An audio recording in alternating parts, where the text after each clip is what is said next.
Hey everybody, Peyton Marine here with another In the Crosshairs, another look here at the Shadow Spear with the focus on the Vanguard rules. Now today is Friday, meaning pre-order goes up tomorrow, so it's looking like this is going to be probably the last kind of video Crosshairs cross-section look at the new Shadow Spear, like again mainly focusing on the Marine half, as that's mainly what I play and mainly what I'm interested in out of this box set. So yeah, I'm interested to dive in here and see some rules and see what we got. There's definitely, I already saw one thing when I was skimming ahead, that the Eliminators have 3 weapon profiles. The third one was not in the initial leak that I had shared earlier, which pretty much we'll get into a little bit more, but it's just D3 shots with a strength 4, no AP, and no other special rules with it. So kind of your, almost your standard sniper shot, except that you're only getting D3 shots. I kind of wish they had that same thing like the regular sniper rifles had, where the 6s are mortal wounds, but I could see, I guess they don't want to do that because that could just make them super overpowered, potentially, I guess. But yeah, we'll dive into all this here. So without further ado, let's take one last look here at Shadow Spear before we're all rushing to our local gaming stores and getting that pre-order in. So, alright, Vanguard rules. Yesterday we took a look at the Damonkin rules for Warhammer Shadow Spear, and today it's turn for the Elite Covert Specialist known as Vanguard Space Marines. So we got the Infiltrators. First up, let's deal with the obvious point. As you would expect for a unit named for the art of infiltration, these guys aren't limited to their deployment zone when it comes to setting up. Concealed positions. When you set up a unit during deployment, it can be set up anywhere on the battlefield that is more than 9 inches from the enemy deployment zone and any enemy models. Alright, so that's very similar to the Strike from the Shadows. That was a stratagem for the Raven Guard, but now it's just a standard rule for these guys. Next we have as troop choices. Infiltrators and Battleforged armies are great for contesting objectives in neutral or enemy territory early in the game due to their ability to trump non-troop units for control. From their forward positions, they'll make excellent use of the Beta Bolter Discipline rules to unleash intense firepower with their Marksman Bolt Carbines. So, the Marksman Bolt Carbine, 24-inch range, rapid fire 1, strength 4, no AP, 1 damage. Each unmodified hit roll of a 6 for this weapon attack automatically results in a wound. Do not make a wound roll for that attack. So 6 is a hit or auto wound. Once in place, infiltrators will be hard to shift, especially if you set them up in cover, as they'll be healed or revived by the squad's Helix Adept. They can also confound the aim of enemy units once per battle with smoke grenades. So this is a one-time smoke grenade. Once per battle, instead of shooting any weapons in the shooting phase, this unit can use its smoke grenades until the next shooting phase. Your opponent must subtract 1 to hit rolls for attacks made with ranged weapons that target this unit. So this is one that I want to know if it stacks with the Raven Guard stratagem, which gives you a -1 to hit for Raven Guard outside of 12. And then if you did this, then they'd be at a -2 to hit for a turn. So I think that would be awesome if it does stack. So I hope it does. Not sure. I guess we'll maybe see in the FAQ or something, or if anybody does, if anyone else does know or has more insight into that, please definitely leave a comment, let me know.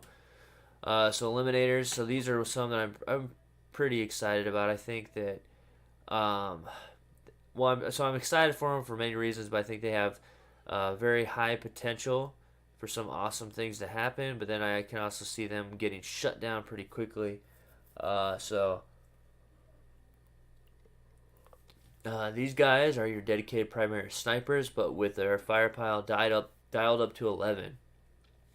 Thanks to the genius of Belisarius' Call.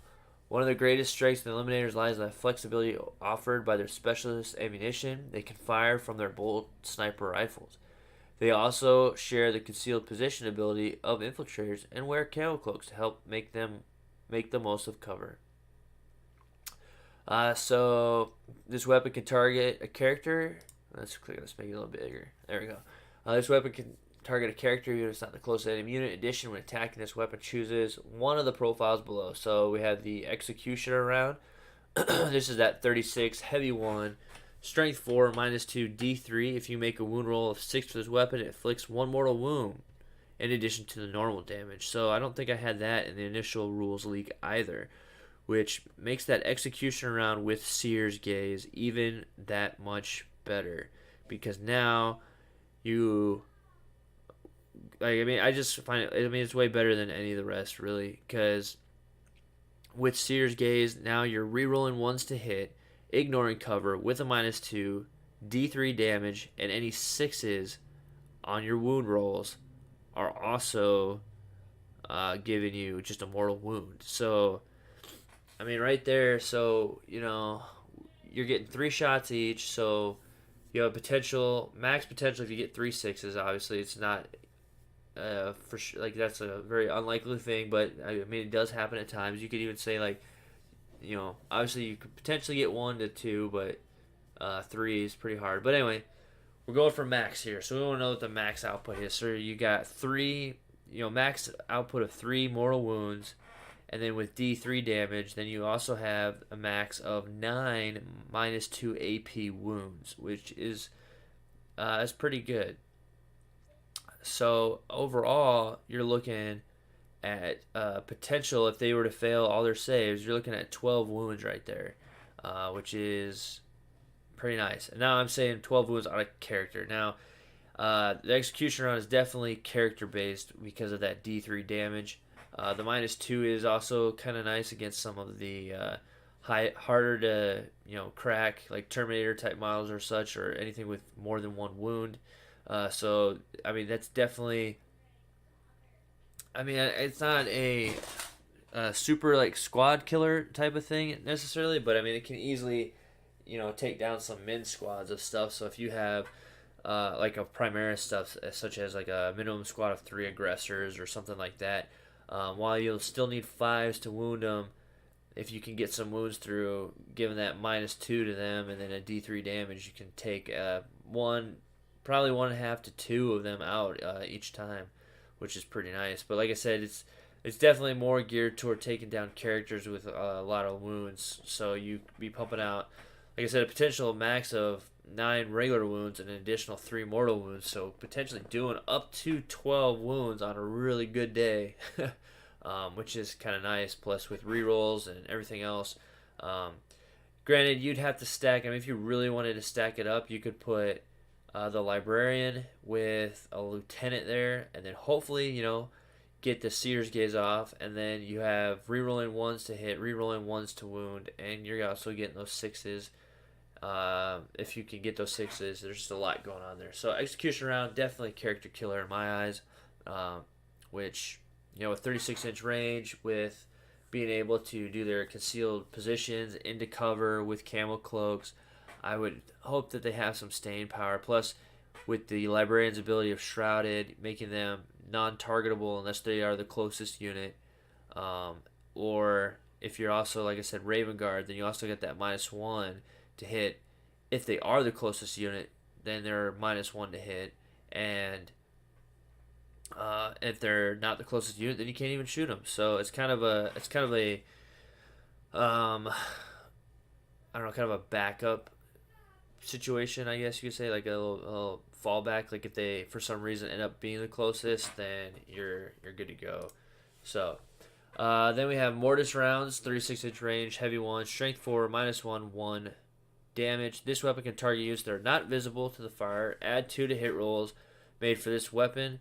Units do not receive the benefit of cover to their saving throws against attacks made with this weapon. So this one's not too bad. Again, it's a little, unfortunate. I could see maybe wanting to use this one if you have a character that you really want to take out and Seer's Gaze does not go off and it's non-visible. So now you can shoot at it because you don't need a line of sight. So therefore, you can still hit it, but you're only getting 3 shots and only -1. So you're hopefully doing something. They're not getting cover, obviously, and you get to add 2 to your hit rolls. So again, like right there, if you move, you're firing at you're firing at 2 up either way. Well, I say that because technically you add 2 to your hit roll, so it's a modifier that happens later or after. So the idea being you roll your dice if you're shooting at. It's kind of like a weird order of operations. It kind of comes out to the same thing no matter what. Um, but anyway, so you're shooting at, let's say, Raven Guard. They have that -1. So you subtract 1, you need 4s to hit, but then you're adding 2, so you actually need 2s to hit. So, and of course, natural ones always lose out, but you can always reroll if you have a lieutenant or something. Or, I'm sorry, not a lieutenant, the captain nearby, or again, if you have the librarian with Seer's Gaze. But, big thing, though, is going to be if Seer's Gaze doesn't go off, then I can see where, okay, now I may want to do this because I can't target that model otherwise, but I really know that if I let it get on the table or do anything, then it's going to be a hard thing to handle. So it does have its place as kind of your backup round, kind of like with if Seer's Gaze, or I'm sorry, not Seer's Gaze, if Shrouded doesn't go off, then at least as a Rave Guard player, I have that fallback plan of basically like, well, not really fallback, but you know what I mean. I have my backup plan that at least I'm still -1 to hit, so there's that, and then being in cover with camel cloaks, so there's that as well. So making them, pretty survivable even if Shrouded doesn't go off, but worst case scenario. So again, Mortis round I feel is a kind of a backup to if you can't get Seer's Gaze off on them, or if you don't have a librarian even over there, maybe that's the other reason why you need to use that. And then the Hyperfrag round. It's a heavy D3, strength 4, AP 0, 1 damage. Now, I'm assuming it's called a Hyperfrag round because of the D3 thing. So it's the idea being instead of like a D6 of a grenade, because it has the same profile as a grenade. So it's I'm assuming the idea here is that it's like a mini. I mean, technically all bolt rounds are mini explosive devices, but I guess this one has a little bit more higher yield than the normal bolt rounds.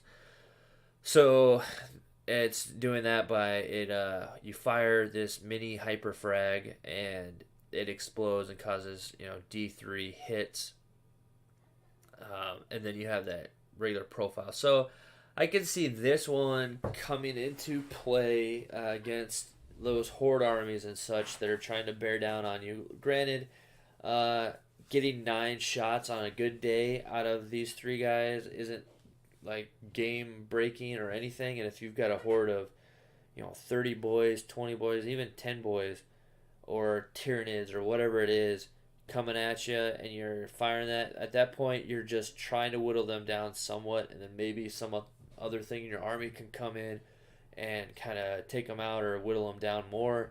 But that's really, I feel like the hyperfrag round is more of a survival round where you've got somebody that's coming in close.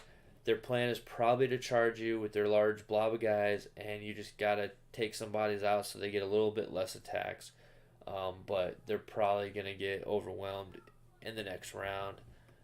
So, again, I think that one would also probably be the ideal in Overwatch that people are going to be using, is to, throw 3 of those just to go, basically just to up their chances from having to roll 3 dice and hope for 6, and now you have the potential of getting 9 dice to roll for some 6s to hopefully do some damage in Overwatch as well. So, like I said, I feel like that is a last resort, last minute. We're about to get overrun.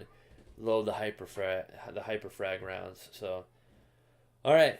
Well, let us move to the suppressors. These very interesting, very controversial model right now. For all Space Marines. So we have, if you crossed Inceptors with Devastators, you'd probably end up with something like Suppressors. They can use their jump packs to leap forward and claim the best firing positions, or even better, use grab shoots to drop right on top of them. Once in position, they can rain heavy firepower into targets with the accelerator autocannons. In addition to an extra point of AP over standard autocannons, they enable the suppressors to lay down withering suppressive fire. It's kind of their thing, hence the name. That leaves the victims wide open to follow up assault from Reavers or other melee specialists. Here's looking at you, Wolfen. So yeah, like, I mean, it's funny they say other melee specialists because the Reavers aren't bad. I feel like the strongest thing the Reavers have going for them is their heavy bolt pistol, which isn't necessarily a combat thing, but now that during the shooting phase that you're in close combat, you can shoot with a pistol, and those are pistols. I feel like with my Reavers, I do more damage shooting in combat with those heavy bolt pistols than I ever do in close combat. So, I don't know. Take that for what that is. I am still hoping that there's going to be a legit, legit melee unit of some kind coming out for Primaris. I know there will be, because like I've said many times before, I'm definitely one of the believers that believe that Primaris are here to stay, and not just here to stay as in like, well, of course they're here to stay. They're the new stuff. Like, no, they're here to push out the old stuff. Like, it's a phase out. I just fully believe that. Like I said, but my whole ideas on that is it's a good like 10-year plan, 5 maybe. I'm still on the fence about that because they have been moving stuff a lot lately, very quickly. So it could be a 5-year plan. I still like the 10-year plan because basically they need to get enough new people in that are at the point basically at the point of no return with all these Primaris releases. Like, they're like, you know what? I've already got all this Primaris stuff and everything. They're good models. They're great. And, you know what? I guess we can move on from the old stuff. I don't really need X, Y, Z or whatever. So, all right. The Lieutenant in Phobos armor. In addition to tactical precision abilities shared by all Space Marine lieutenants, Phobos armored Vanguard veterans can deploy via graph, shoot, and gun down their foes with a mastercrafted Oculus Bolt Carbine. They're a perfect addition to an army looking to make use of stealth or massed drop assaults. So we have mastercrafted Oculus Bolt Carbine. It is 24-inch range, rapid fire 1, strength 4, AP 0, but has a 2 damage. Units do not receive the benefit of cover when making saving throws with this weapon. Alright. Captain in Phobos armor. Alright, as a Vanguard commander, Captain Phobos armor exemplifies the qualities of his warriors. Not only is he the best setup for concealed position, but he wears a camel cloak and is also equipped with an Omni Scrambler on his backpack, a handy piece of war gear that is also shared by the Infiltrators. If you are looking to create a forward fire base of these stealthy troopers, never leave home without any of these guys, never leave home without one of these guys to lead them. So the Omni Scrambler is enemy units that are set up on the battlefield as reinforcements cannot be set up within 12 inches. So it creates that 12-inch deny deployment bubble. So let's see here. We got they finished off with the psychic phase here. So librarians of Phobos armor, or librarian. Vanguard veterans are clad in camo cloaks for hefty booster saving throws while in cover. In addition to the psychic hoods and ability to deploy in concealed positions, librarians of Phobos armor are highly trained in the psychic art of obscuration. These powers unlock a whole new range of tactical opportunities such as Seer's Gaze, which is devastating potential when combined with marksman bolt carbines or the Infiltrators. Alright, so now we're going to go to Seer's Gaze. Let's see what we have here, if there's any differences from the data sheet thing that was leaked. Warp charge value of 6. If manifested, select a friendly Adeptus Astartes Phobos unit. So this one, again, just to say that again, Adeptus Astartes Phobos. So you have to be a unit of Phobos armor-clad Space Marines. Alright. Unit within 18 inches of the Psyker until the end of your next Psychic phase. You can reroll all failed hit rolls for attacks made with this weapon. And enemy models do not receive the benefit of cover. Alright, Shrouding has the ability to throw your opponent's battle plans right out the window by denying them the freedom to shoot at the target of choice. Shrouding has a warp charge value of 6. It's manifested. Select a friendly Adeptus Astartes Phobos unit again. 18 of the Psyker until the end of your next Psychic phase. Enemy models can only shoot him if he is the closest target that is visible to him. Alright. The clandestine skills of Vanguard warlords can be further enhanced with the addition of the bespoke set of warlord traits. One of the nasty combinations is giving your Vanguard captain or lieutenant the target priority trait, stacking the bonus to a friendly unit's hit rolls with your warlord's aura ability to reroll ones to hit or wound. So this is interesting. We got to finally look at some of the warlord traits. So, target priority. Instead of shooting with your warlord in the shooting phase, you can select one friendly unit within 3 inches of it and one enemy unit that is visible to your warlord till the end of the phase. Add 1 to hit roll attacks made by that friendly unit that target the enemy unit.